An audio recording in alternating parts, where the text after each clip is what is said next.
Hello guys! Welcome po sa aking channel. Kung bago ka pa lamang, huwag po natin kalimutan mag-like and subscribe and pakihit na rin po ng notification bell para ma-update po tayo sa aking mga next na video.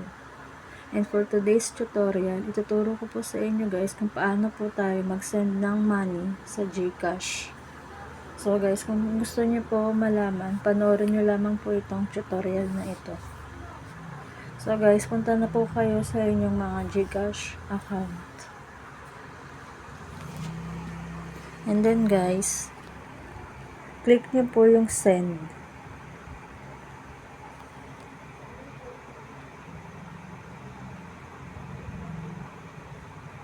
Ito siya guys.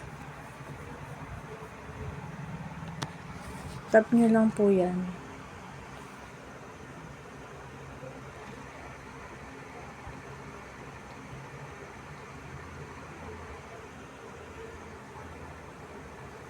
And then guys, click nyo po yung express send.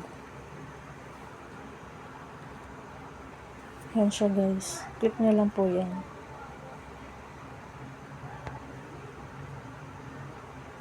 And then guys, ilagay nyo na po dito yung number na gusto nyo pong pagsendan ng pera.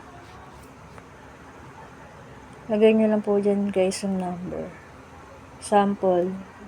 Ilagay po natin ito.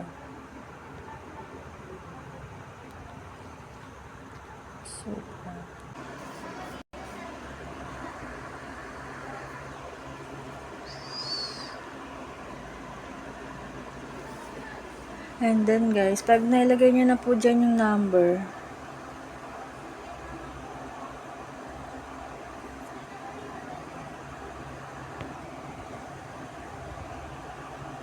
send done.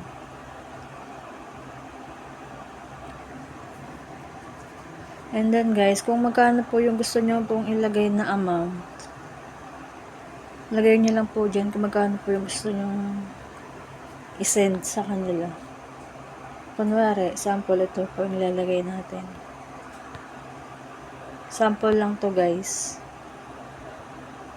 Ayan na po siya. And then next nyo na po. Click next.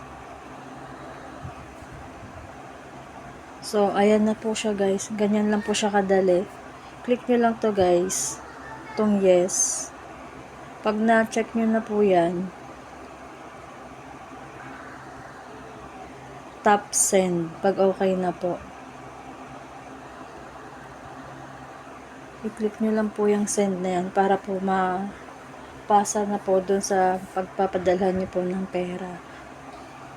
So guys, ganun lamang po siya kadali. So sana guys, may natutunan po kayo. Huwag po natin kalimutan mag-like and subscribe. Salamat guys. Ingat!